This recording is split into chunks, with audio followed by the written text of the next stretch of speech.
행복을 갖는 데는 내적, 외적인 많은 조건이 있습니다. 그러나 그 중에서 제일 중요한 조건이 마음입니다.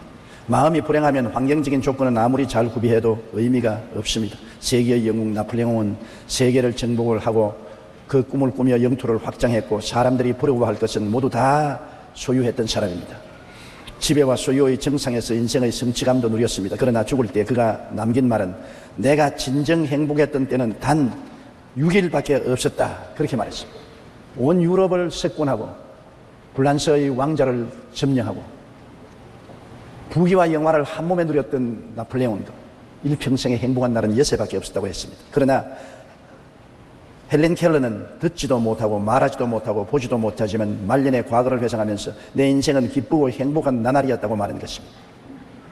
왜 그렇습니까? 인생의 행복은 소유와 지배가 아닌 마음에 있기 때문에 그런 것입니다. 헬렌 켈러는 마음의 행복을 찾았고 나폴레옹은 환경에서 행복을 찾았기 때문에 나폴레옹은 행복을 찾지 못하고 헬렌 켈러는 행복을 찾아 누릴 수가 있었던 것입니다. 첫째로 마음의 행복의 첫째 조건은 마음의 평안인 것입니다. 마음의 평안을 깨뜨리는 요소들이 이 세상에 많아요. 우리가 마음의 죄책으로 인한 양심의 고통을 가지고 있으면 평화가 없습니다. 저는 이런 자매님과 신앙 상담을 한 적이 있습니다. 어머님이 청춘 과부가 되어서 딸 하나를 의지하고 열심으로 일해서 교육을 시켜 대학까지 졸업 마쳤습니다. 그리고 좋은 사위감을 만나서 행복한 가정을 이루어 주었습니다. 이제 어머니가 사위와 딸하고 함께 사는데 늘 딸이 어머니가 몸이 약하기 때문에 바깥에 출입을 못하고 어머니 곁에 있었습니다. 그런데 한 번은 사위가 해외 출장을 가게 되는데 자기 부인 보고 동행을 하자고 그러는데 그 부인은 어머니 걱정 때문에 동행을 하겠다고 썩 나서지 못했습니다. 그런데 어머니가 야 걱정하지 마라. 나는 아직까지요 건강이 있으니까 내 끓여 먹고 집 잘 볼 테니까 넌 남편 따라 출장 갔다 오느라고 혼면을 찾고 있습니다. 못 내게 하는 그 딸을 강압적으로 출장을 따라가라고 했는데 남편과 부인이 출장을 갔다가 돌아오니까 집이 딱 잠겨 있어요. 아무리 두들겨도 대답이 없기에 열쇠공을 불러서 문을 따고 들어가니까 어머니가 세상을 떴습니다. 아무도 없는 집에 혼자서 세상을 떴습니다. 굉장히 충격을 받은 그 딸은 자기 때문에 어머니가 죽었으니 자기가 어머니를 죽였다는 것입니다. 자기가 남편 따라 해외 출장만 안 갔더라면 어머니를 돌보아서 살았을 것인데 자기가 집을 비워놓았기 때문에 어머니가 세상을 떠셨다. 그러므로 내가 어머니를 죽였다. 그 양심의 고통으로 견딜 수가 없어서 몇 번 자살을 시도했습니다. 고통스러워 견딜 수 없으니까 저에게 신앙 상담을 왔는데 제가 그 자매에게 한 말이 있습니다. 자매님, 지금 어머님이 살아났다 하더라도 자매님이 한 일을 보고 좋아할 것입니다. 어머님은 기뻐하시고 잘 갔다 왔다, 잘 갔다 왔다. 나는 기왕 나이가 들어서 죽을 때 죽었으니 그뿐이고 나는 너가 행복하게 남편하고 출장 갔다 온 거 잘했다고 칭찬할 것입니다. 어머니는 절대로 당신을 정죄하지 않을 것입니다. 하나님도 당신의 모든 죄를 예수 그리스도를 통해서 다 청산했습니다. 당신이 인생에 실수했다고 할지라도 예수님이 십자가에 몸짓고 피 흘려 그 죄를 다 청산했기 때문에 예수 그리스도 안에서 당신을 용서해 주었습니다. 하나님도 용서하고 어머님도 용서한 죄를 왜 당신이 용서하지 못합니까? 그것은 교만입니다. 하나님 앞에서 어머님 앞에서 용서를 받은 죄를 스스로 용서해 주고 당신을 용납하십시오. 그리고 기도하고 격려를 해 주었는데 그 양심의 고통에서 해방되고 나중에는 행복하고 기쁜 생활을 하게 된 것입니다. 마음의 평화가 깨어지면 불행하기 짝이 없습니다. 남편의 사랑을 받고 행복한 가정생활을 하면서도 양심의 극렬한 고통을 받으니까 그는 자살하려고 하는 것입니다. 행복의 가장 근원이 마음의 평화인 것입니다. 평안이 없으면 부귀 영화 공명이 무슨 소용이 있겠습니까? 이런 것이 행복을 갖다 주지 못하는 것입니다. 에레미야 애가 3장 39절에 살아있는 사람은 자기 죄들 때문에 벌을 받나니 어찌 원망하려고 말한 것입니다. 마음의 고통은 하나님 아버지의 사랑과 예수 그리스도의 보혈을 통하지 않고는 평안을 얻을 수가 없는 것입니다. 세상 법을 어기고 법적 조치를 당할 때도 굉장히 불행해합니다. 많은 신앙 상담을 오는 사람들이 고소를 당하거나 법정에 불려가거나 검찰의 조사를 받고 많은 고통을 가지고 제게 신앙 상담을 옵니다. 그들의 삶은 지옥 그 자체인 것입니다. 어떠한 것도 그들을 위로해 줄 수 없는 마음의 고통, 괴로움 속에 있는 것입니다. 이러한 사람이 세상의 부귀영화 공명을 가지고 행복할 수 있습니까? 오직 위로받을 수 있는 것은 하나님밖에 없습니다. 제가 늘 말하는 것은 하나님께 일을 맡기십시오. 잘했든 못했든 하나님이 자비와 긍휼을 구하고 하나님께 일을 맡겨야 되는 것입니다. 하나님은 모든 것을 합동하여 선을 이루게 하신 하나님이기 때문에 우리는 모르지만은 하나님 손에 맡기면 하나님이 끝장에 가서 유익하게 만들어 주실 것입니다. 그러므로 하나님께 맡기자고 말하는 것입니다. 악을 선으로 바꿀 수 있는 분은 하나님밖에 계시지 않습니다. 그러므로 세상 법을 어기고 법적 조치를 당해 크게 불안한 사람도 하나님께 의지하고 하나님께 내어 맡기면 그 불행조차도 끝장에 가시는 합중하여 유익을 이루시게 하시는 것이 하나님의 섭리인 것입니다. 하나님을 의지하지 않고 결코 마음의 평안을 얻을 수가 없는 것입니다. 사람들은 대인관계 속에 갈등을 가지고 불행한 사람 많습니다. 가정의 남편과 아내가 서로 마음이 안 맞아 갈등을 가지면 결코 가정에 평안하지 않습니다. 부부간에 서로 싸우고 대결하면 남편이 마음의 평안을 잃어버리기 때문에 밖에 나와서 일이 손에 잡히지 않습니다. 부인도 마찬가지죠. 가사 일이 손에 잡힐 리가 없는 것입니다. 부부간의 갈등, 부모 자식 간의 갈등되어도 부모의 마음의 고통이 말로 다 할 수 없고, 사회적인 갈등도 그렇습니다. 우리 한국의 사회가 불안한 이유가 왜 그렇습니까? 지역 간 갈등이 있고 계층 간 갈등이 있고 노사 갈등이 있어 서로 대결하기 때문에 사회가 불안하고 평안이 없는 것입니다. 이 갈등을 누가 해결할 수 있는 것입니까? 하나님의 아들 예수 그리스도만이 평안을 가져올 수 있는 것입니다. 갈등을 가졌을 때 자꾸 상대방 때문에 내 마음에 갈등을 가지고 있다고 생각하지 말고, 내가 예수 그리스도 안에서 회개하고 그리스도의 평안을 가득히 가지고 상대를 대하면 내 평안을 상대에게 전달해 줄 수가 있는 것입니다.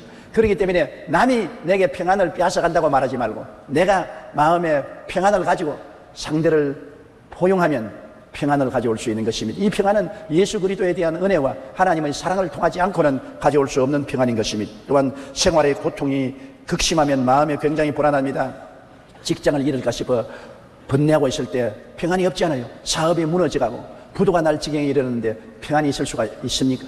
우리의 마음속에 평안은 양심의 가책, 세상의 법적인 고통, 대인관계의 갈등, 생활의 고통이 있을 동안에는 평안이 없습니다. 이러한 모든 것을 극복할 수 있는 외적인 힘이 있어야만 한다는 것입니다. 물에 빠져서 허우적이며 죽어가는 사람이 자기 힘으로 물 밖에 나올 수가 없는 것입니다. 물에 빠져 숨이 답답해서 죽을 지경이고 배 속에 물이 가득해졌는데 어떻게 스스로 헤쳐나올 수 있습니까? 다른 사람이 와서 건져줘야 되는 것입니다.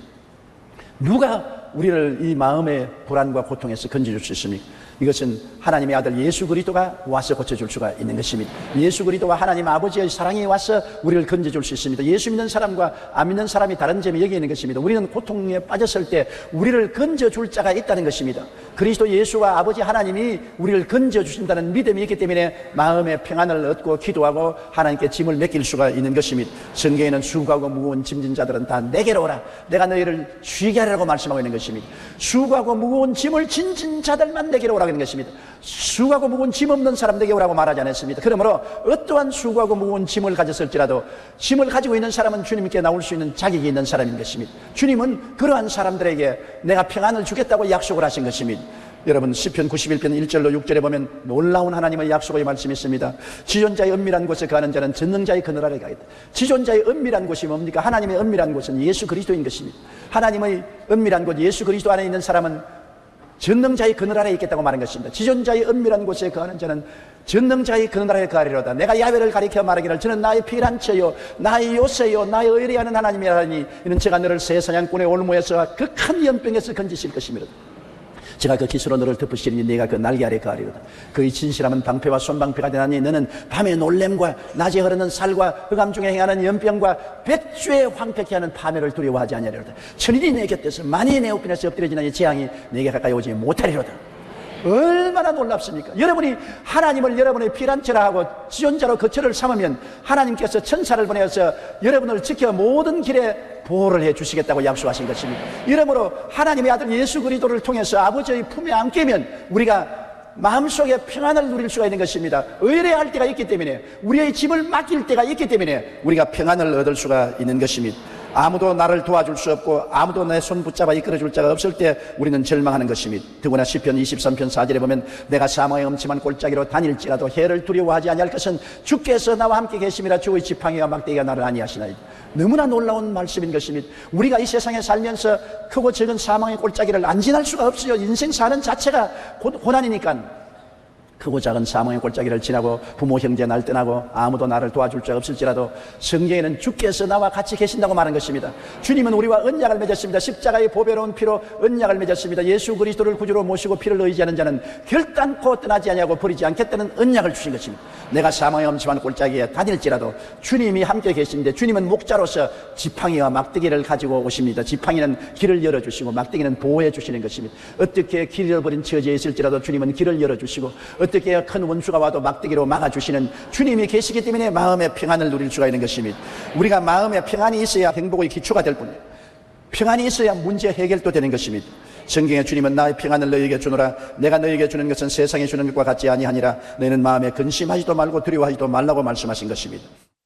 영국의 식민 정치가였던 세실 존 로즈는 건강관계로 남아프리카로 이주해 갔다가 그곳에서 다이아몬드 광산을 발견하고 큰 부자가 되었습니다. 그는 600만 파운드의 다이아몬드를 옥스포드 대학의 장학기금으로 기증할 정도로 부자였습니다. 한 번은 그가 잠시 영국에 귀환했다가 구세군의 2대 장군이었던 브람웰 부스 장군을 만나게 되었습니다.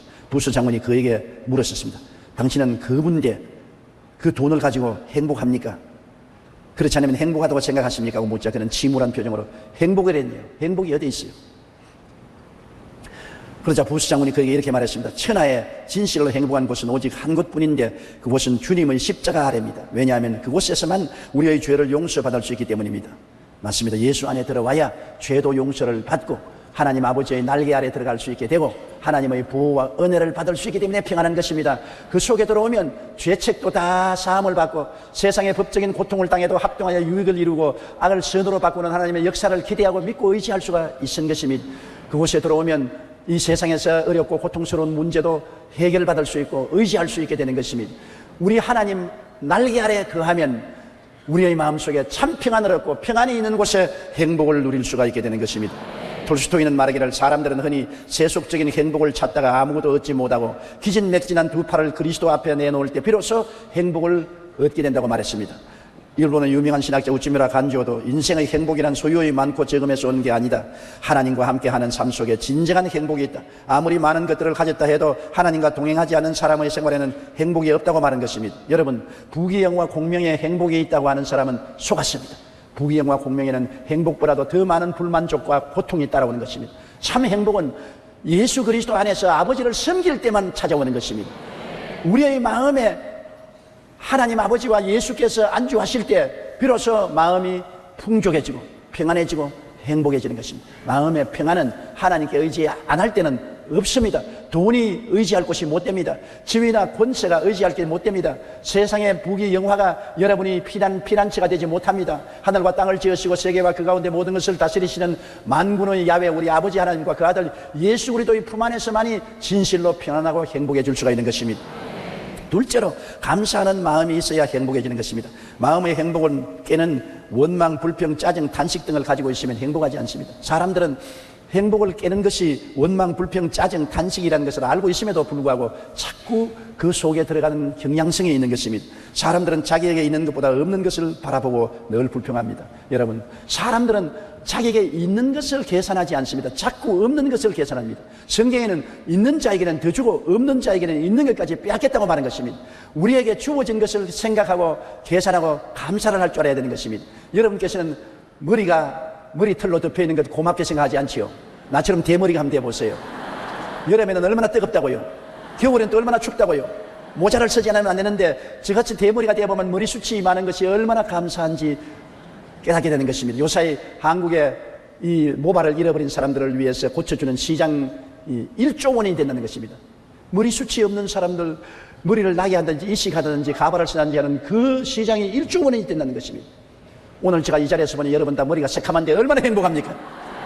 그것만 하더라도 여러분 얼마나 행복합니까? 머리털이 있는 것을 행복해야 되는 것입니다. 화상을 입어서 눈썹을 잃어버린 분의 간증을 들었습니다. 눈썹이 있을 때는 눈썹 고마운 줄 몰랐는데요. 눈썹이 없고 보니 비가 오면 물이 노박 눈으로 다 들어온다는 것입니다.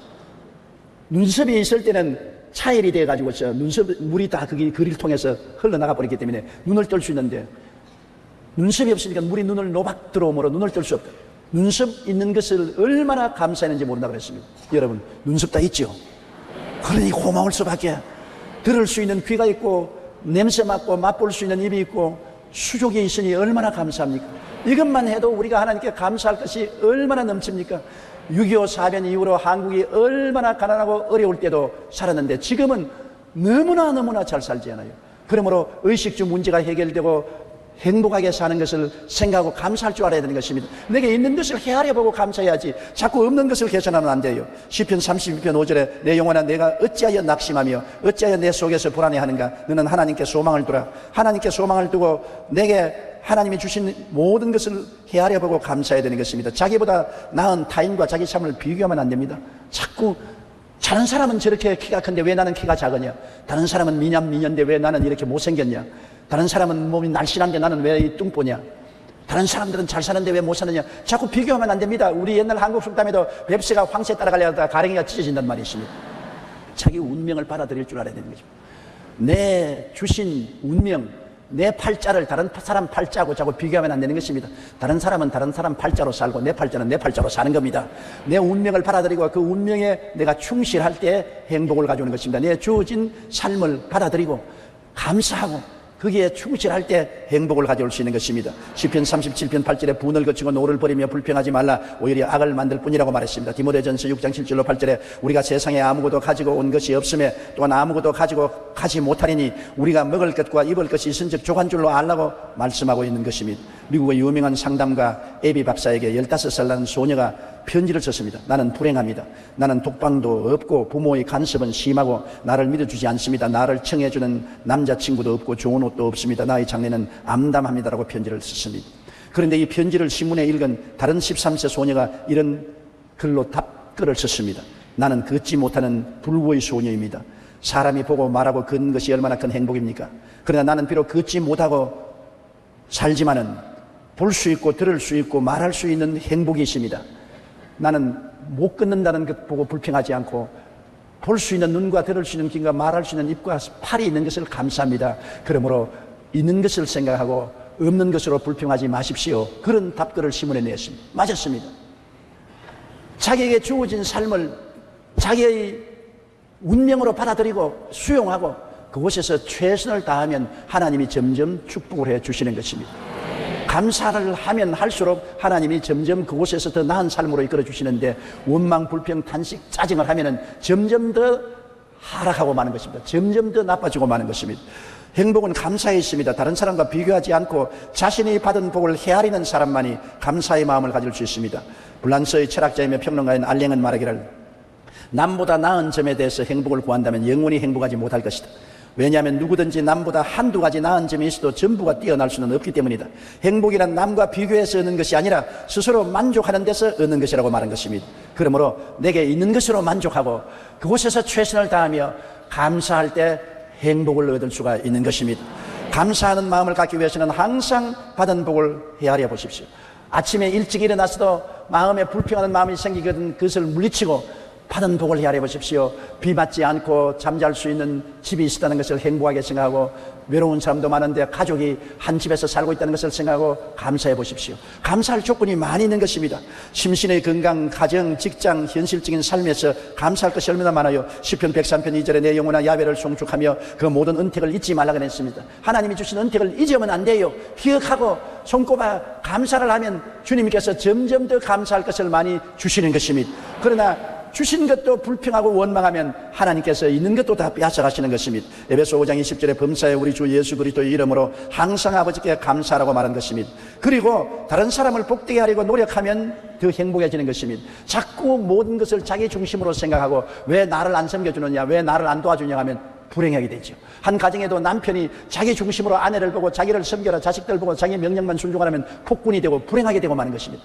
어떻게 하면 아내를 더 기쁘게 만들어줄까, 행복하게 만들어줄까, 어떻게 하면 자식들에게 더 도움이 주고 더 행복하게 만들어줄까. 자기를 생각하지 말고 남의 행복을 생각하고 남을 기쁘게 만들려고 애를 쓸 때 그것이 나에게 행복으로 돌아오는 것입니다. 아내 여러분, 남편을 어떻게 하면 기쁘게 해줄까, 행복하게 해줄까, 더 희망차게 만들어줄까, 이렇게 노력할 때 여러분에게 큰 기쁨과 행복이 다가오는 것입니다. 남에게 주면 그것이 30배, 60배, 100배가 되어서 내게로 돌아오게 되는 것입니다.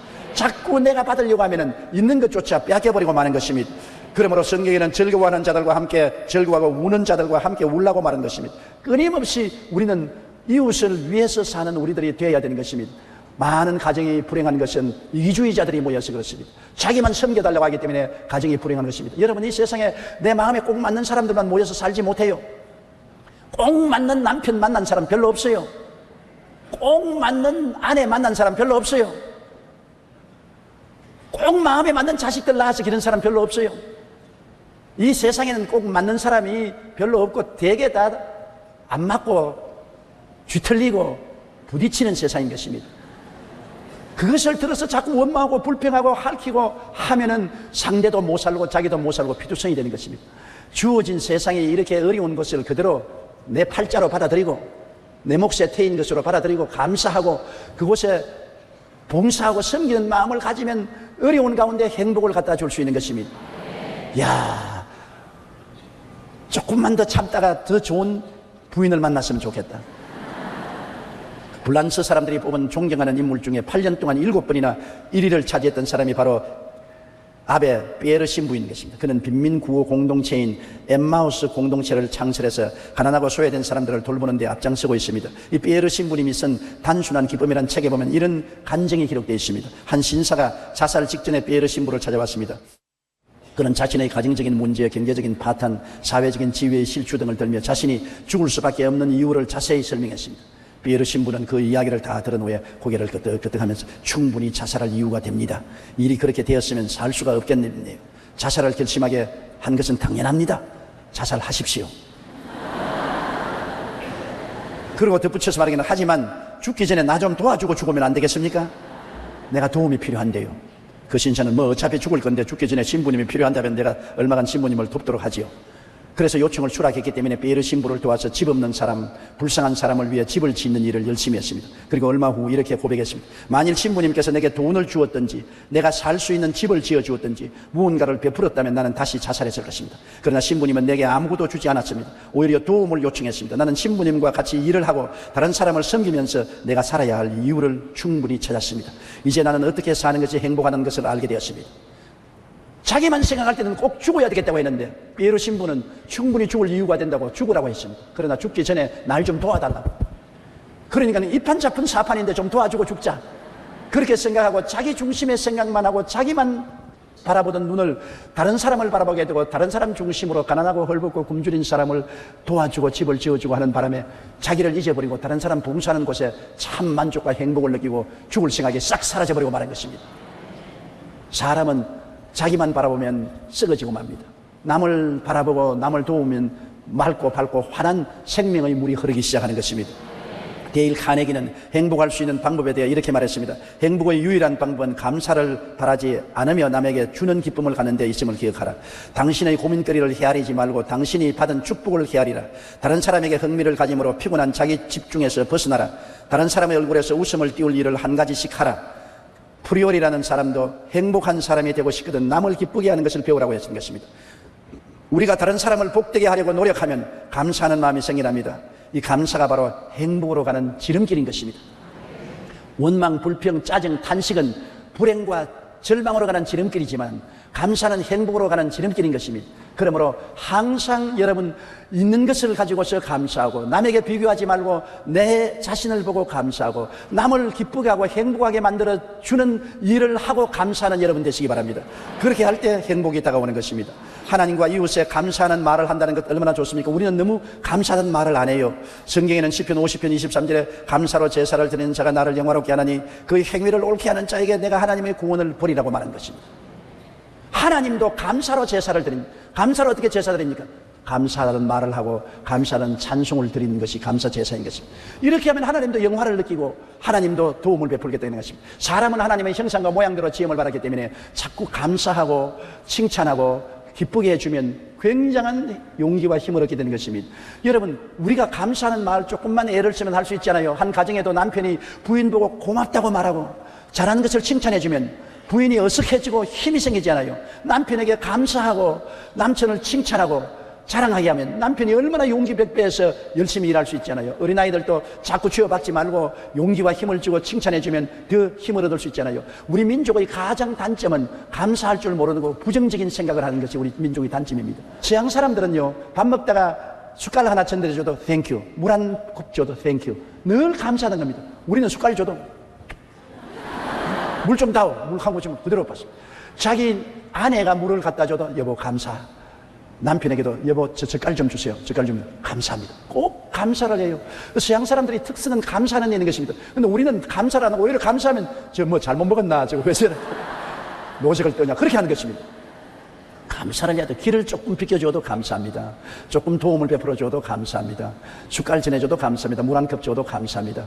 감사로 제사를 드려야 되는 것입니다. 이는 하나님도 영화롭게 하고 감사를 받는 사람의 마음을 훈훈하게 하고 뜨뜻하게 만들어주는 것입니다. 그리고 그것이 행복을 갖다 주는 것입니다. 셋째로 우리가 행복하기 위해서는 관용하는 마음을 가져야 되는 것입니다. 용서하는 마음을 갖지 못하면 결코 행복하지 않습니다. 이 세상에 사는 사람이 다 완전한 사람이면 모르겠으면 모두 다 죄인들입니다. 모두 다 결점이 많고 허물이 많은 사람인 것입니다. 그렇기 때문에 용서해 주지 않고 그대로 자꾸 비난하고 공격하면 살아나갈 사람이 아무도 없습니다. 다른 사람을 벗기고 핥히고 흑칠하고 짓밟으면 살아나갈 사람 누가 있어요? 용서해 줘야죠. 부모가 자식을 키울 때 똥을 몇 섬을, 오줌을 몇 마를 발아냅니다. 똥 싸고 오줌 싸고 못되게 구는 것 부모가 자식을 오래 참고 용서하고 또 용서하고 돌보아 주어서 성인이 되지 않습니까? 우리가 성인이 되어 살아도 우리가 얼마나 실수를 많이 하는 것입니까? 서로 용서해주고 용서받아야 살게끔 되어 있는 것입니다. 주님께서는 마태복음 18장 28절로 35절에 이런 말을 했었습니다. 한 사람이 10,000달란트 빚을 졌습니다.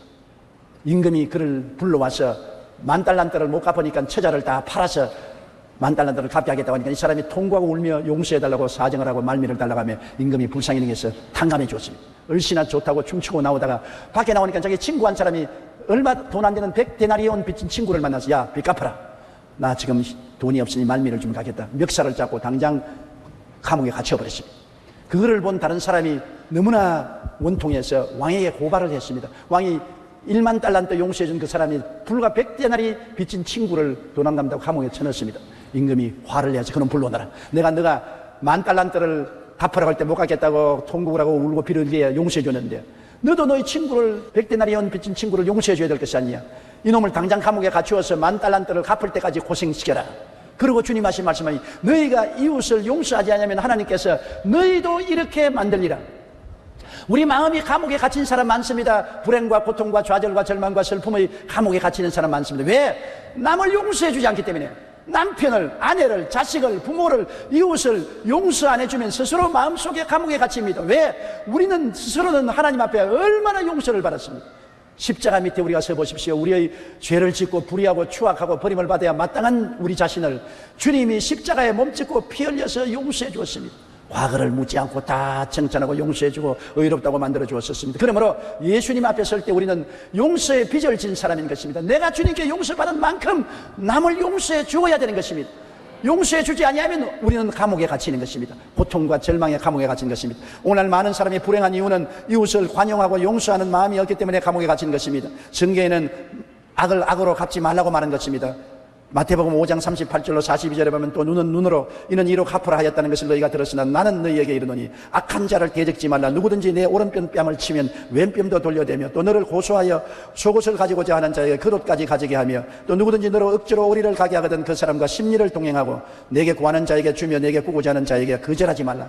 관용하는 마음인 것입니다. 여러분, 오른편 뺨을 치는데 왼뺨을 돌려달라면 얼마나 관용하는 마음이 있어야 되지 않습니까? 송사하여 속옷을 가지는 사람에게 겉옷까지 주고 송사 끝마치는 것 관용하는 마음입니다. 억지로 오리 가지면 심리까지 따라가는 것 관용하는 마음입니다. 오늘날 관용하는 마음을 가지면 많은 마찰을 갈등을 피할 수가 있고 우리 마음속에 평안과 행복을 가질 수가 있는 것입니다. 미국의 토마스 제퍼슨 대통령의 서재에는 이런 글이 적혀 있었습니다. 화가 나거든 하나 둘 셋 넷 다섯 여섯 일곱 여덟 아홉 열 가지 세고 난 다음에 화를 내어라. 남을 죽이고 싶으면 그때는 100을 헤아리고 난 다음 그때도 죽을 마음이 생기면 죽여라. 대개 화가 날 때 10만 세면 화를 안 내게 되는 것입니다. 남 죽이고 싶은 마음도 100을 세면 안 죽이고 싶은 마음이 생기는 것입니다. 사람은 감정의 동물이기 때문에 이 감정을 깔아앉혀야 되는 것입니다. 관용하는 마음을 가지면 감정을 깔아앉히기 때문에 많은 갈등을 분쟁을 피할 수가 있는 것입니다. 가정이 왜 깨집니까? 순식간에 분노가 생겨서 그 분노 가운데 상처를 입히는 말을 남편이 아내에게 하고 아내가 남편에게 아주 자존심이 상하는 말을 하면 가정이 깨어지지 않습니까? 순식간에 감정적인 말로서 깨집니다. 요사이 우리가 신문이나 텔레비전에 보면 정치인들이 서로 비난하고 공격하는 것 실제 사실을 가지고 하는 것보다도 감정적인 대립을 할 때가 많은 것입니다. 감정적으로 남에게 상처를 주고 고통을 갖다 줌으로 치유할 수 없는 상처를 입게 되는 것입니다. 이러기 위해서 우리가 관용하는 마음을 가지고 언제나 용서하고 포용하는 마음을 가져야 행복할 수가 있는 것입니다. 우리가 십자가 밑에 있는 나를 항상 생각하십시오. 나는 십자가 밑에서 얼마나 큰 죄 용서의 빚을 지고 있지 않습니까? 얼마나 내 죄가 심하기 때문에 우리 하나님의 아들 예수 그리스도께서 십자가를 걸머져야 됐습니까? 내 죄가 보통 죄가 아닌 것입니다. 영원히 지옥에서 멸망을 받아야 될 죄인데, 이를 갚기 위해서 하나님의 아들이 사람으로 오셔서 십자가를 걸머지고 몸짓고 피 흘려 내 죄를 대속해 주셨다. 그러고도 주님께서는 자랑하지 아니하시고 제세하지 아니하시고 우리를 품에 품어주셨다. 주님의 용서의 사랑이 얼마나 감격적입니까? 이런 용서의 사랑을 바라시면 우리는 이웃을 용서하고 사랑해야 될 빚을 지고 있는 것입니다. 이러므로 항상 용서하고 관용한 마음을 가진 사람만이 자기 마음속에 행복을 누릴 수가 있는 것입니다. 에베소 4장 32절에 서로 친절하게 하며 불쌍히 여기며 서로 용서하기를 하나님이 그리스도 안에서 너희를 용서하심과 같이 하라. 골로새서 3장 13절 누구에게 불만이 있거든 서로 용납하여 피차 용서하되 주께서 너희를 용서하신 것 같이 너희도 그리하라고 말한 것입니다. 주님께서 용서해 준 것처럼 너희도 서로 용서하라. 너무 멀리까지 생각하지 마십시오. 우리 가정에서 당장 실천해야 되는 것입니다. 당장 남편을 용서하고 아내를 용서하고 부모를 용서하고 자식을 용서하고 형제를 용서하는 관용의 마음을 가지면 굉장히 행복을 가져올 수 있는 것입니다. 용서와 건강의 관계를 40년 동안 연구한 북캘리포니아 테도치 연구센터에서 내린 결론은 용서는 건강을 되찾아준다는 것입니다. 분노, 배신감, 상한 마음을 해결하지 못하고 관용하지 못하는 사람은 육체적, 정신적, 영적 고통을 일으키고 병에 걸린다는 것입니다. 루이스 B. 스메데스는 잘못을 저지른 사람들을 잘못에서부터 풀어줄 때 당신은 당신의 내면 세계에서 자라던 악성 종양을 제거하는 것이다. 죄수 한 명을 해방시켜 주었는가? 그 죄수는 바로 당신 자신이라고 말했던 것입니다. 관용하지 못한 사람은 마음이 고통의 감옥에서 벗어나지 못합니다. 넷째로 우리가 행복하기 위해서는 사랑을 실천해야 됩니다. 하나님은 사랑이십니다. 하나님은 태양과 같아서 온 천지를 비추는 것처럼 만민을 하나님은 사랑하시는 것입니다. 예수님은 십자가를 통해서 하나님 베푼 사랑을 보십시오. 하나님은 세상을 사랑했다. 얼마나 사랑했냐? 외아들을 주시기까지 사랑했다. 예수님이 우리를 사랑했다. 얼마나 사랑했냐? 몸짓고 피 흘리기까지 사랑했다. 하나님의 사랑은 말로만 하는 사랑이 아니라 증명된 사랑인 것입니다. 사랑한다고 말하고 그 아들을 주셨고, 사랑한다고 말하고 예수님은 몸짓고 피를 흘려서 우리를 구원해 주신 것입니다. 그렇기 때문에 하나님의 사랑은 말로 하는 사랑이 아니라 증명된 사랑인 것입니다. 우리도 진실로 사랑하기 위해서는 자기를 희생하여 이웃을 섬겨야 되는 것입니다. 하나님께서 우리 예수 믿는 사람들에게 주신 계명은 사랑하라는 것입니다. 구약시대 이스라엘 백성은 시내산에서 하나님과 선민 계약을 맺을 때 계약 조건으로 10계명을 지키라고 말했습니다. 내 앞에 다른 신을 두지 말라, 우상에 절하지 말라, 하나님의 이름을 망령되이 부르지 말라, 안식일을 거룩히 지켜라, 내 부모를 공경하라, 살인하지 말라, 간음하지 말라, 도둑질하지 말라, 내 이웃을 거짓 증거하지 말라, 내 이웃을 탐하지 말라는 10계명을 지켜야 하나님과 언약이 이루어진다는 것입니다. 우리는 예수 그리스도의 십자가 보혈을 믿음으로 구원의 언약을 맺은 사람인데 우리에게도 하나님이 계명을 주었습니다. 그 계명은 사랑의 계명인 것입니다. 요한복음 13장 34절로 35절에 새 계명을 너희에게 주노니 서로 사랑하라. 내가 너희를 사랑한 것 같이 너희도 서로 사랑하라. 너희가 서로 사랑하면 이로써 모든 사람이 너희가 내 제자인 줄 알리라고 말한 것입니다. 로마서 12장 10절에 형제를 사랑하여 서로 우애하고 존경하기를 서로 먼저 하라고 말한 것입니다. 사랑을 실천할 때 우리는 구원받은 사람으로서 계명을 지키는 것입니다. 구약시대에는 10계명을 지켜야 하나님과 언약을 유지할 수 있습니다. 신약시대 믿음으로 구원받은 사람은 사랑을 실천해야 하나님과 동행할 수 있습니다. 하나님은 사랑이기 때문에 사랑하는 사람에게는 하나님이 함께 계신 것입니다. 그리고 시편 16편 11절에 주의 앞에는 충만한 기쁨이 있고 주의 오른쪽에는 영원한 즐거움이 있다고, 주님이 같이 계시면 충만한 기쁨과 즐거움이 있어서 행복해질 수 있는 것입니다. 사랑할 때 행복합니다. 사랑받을 때 행복한 것이 아니라 내가 사랑할 때 행복한 것입니다. 사람들은 사랑을 달라고 하는 것입니다. 여러분, 사랑받으면 행복하지만 얼마 있으면 그 행복은 시들어버리고 마는 것입니다. 사랑을 하면 할수록 행복은 더 살아 넘치는 것입니다. 아내를 사랑하는 남편이 행복합니다. 남편을 사랑하는 아내가 행복합니다. 부모가 자식을 사랑할 때 행복하고 자식이 부모를 사랑할 때 행복하고 우리가 이웃을 사랑해서 헌신적으로 그들을 도와줄 때 행복이 우리에게 다가오는 것입니다.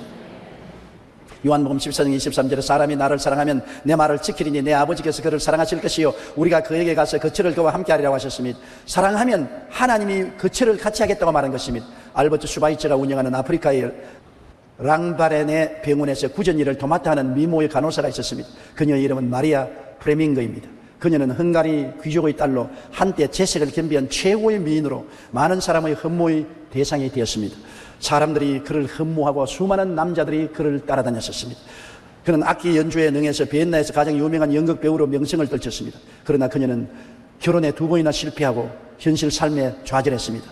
그러던 어느 날 우연히 슈바이처 찬송가 연주를 듣고 지금까지 내 인생은 허상뿐이었다, 남을 위한 삶에 진정한 가치가 있다고 하면서 아프리카로 건너가 20년 동안 슈바이처가 운영하는 병원에서 흑인 병자들을 위해 사랑을 베풀다가 여생을 맺었습니다. 그렇게 아름다운 미색을 가진 여인이, 귀족의 딸이 명성을 가지고 사람들에게 모두 다 흠모를 받던 그가 모든 것을 버리고 그 미개지구 아프리카에 가서 일생을 간호사로서 일생을 마쳤습니다. 그가 운명하기 전에 남긴 마지막 말은 남을 위한 삶이 이렇게 행복한 것을, 이 말을 남기고 세상을 떴습니다. 그는 세상 사교계에서 그렇게 사람들을 칭찬을 받고 둘러싸였지만 행복하지 않았습니다. 왜? 자기 중심으로 살 때는 행복이 없습니다. 남을 섬기기 위해서, 남에게 행복을 나누어 주기 위해서 살 때 비로소 행복의 샘이 마음속에 터져 넘쳐 흘렀던 것입니다. 여러분, 자신을 희생하여 사랑을 실천할 때 우리는 진정한 행복을 느낄 수가 있습니다. 이것이 하나님과 동행하는 삶인 것입니다. 하나님은 아들을 내주었었습니다. 예수님은 목숨을 내주었었습니다. 아버지와 아들과 같이 하는 사람은 자기를 희생해서 남을 도와줄 때 하나님과 아들이 같이 계심으로 큰 행복을 누릴 수가 있게 되는 것입니다. 사람들은 행복의 조건을 외적인 면에서 찾으려고 합니다. 돈, 지위, 명예, 부귀, 영화, 사치, 자기 과시 등 이런 것들로 행복을 누리려고 합니다. 물론 그것이 행복에 기여하지 않은 것은 아닙니다. 그런 것도 행복의 보탬이 됩니다. 그러나 진정한 행복의 집은 내적 조건인 마음의 평화, 감사하는 마음, 이웃을 보듬어 안는 관용과 용서, 이웃을 섬기는 희생적인 사랑이 없이는 모래 위에 지은 집이 되어 곧 허물어지고 마는 것입니다. 내적 행복이 있어야 외적인 행복의 조건이 가치가 있게 되는 것입니다. 하나님은 여러분이 모두 다 행복하기를 원하시는 것입니다. 그 행복을 찾아서 산을 넘어가면 또 저 건너편 산에 행복이 있다고 합니다. 아무리 외적인 환경을 쫓아서 부귀, 영화, 공명 이런 것을 통해서 행복을 얻으려고 다름질을 해보면 행복은 찾을 수가 없는 것입니다. 그러나 행복은 내 마음속에 있는 것입니다. 예수 그리스도를 믿고 하나님을 섬기면서 마음의 평안을 가지고 내 주어진 삶을 감사하게 받아들이고 감사 끝을 찾고 감사와 찬양을 드리며 내 이웃을 진실로 관용하고 용서해 주며 남을 위해서 희생 봉사하는 사랑을 실천하면 행복이 마음속에 찾아오게 되는 것입니다. 이러한 사람은 초가상칸에 나물을 먹고 살아도 행복해질 수 있는 것입니다. 우리는 행복을 멀리서 찾지 마십시다. 행복은 여러분 마음속에 있는 것입니다. 내 마음을 다스리면 행복을 가질 수가 있는 것입니다. 내 마음을 다스리지 않고 바깥의 행복을 찾는 사람은 영원히 행복을 놓쳐버리고 말 것입니다. 우리 다 같이 고개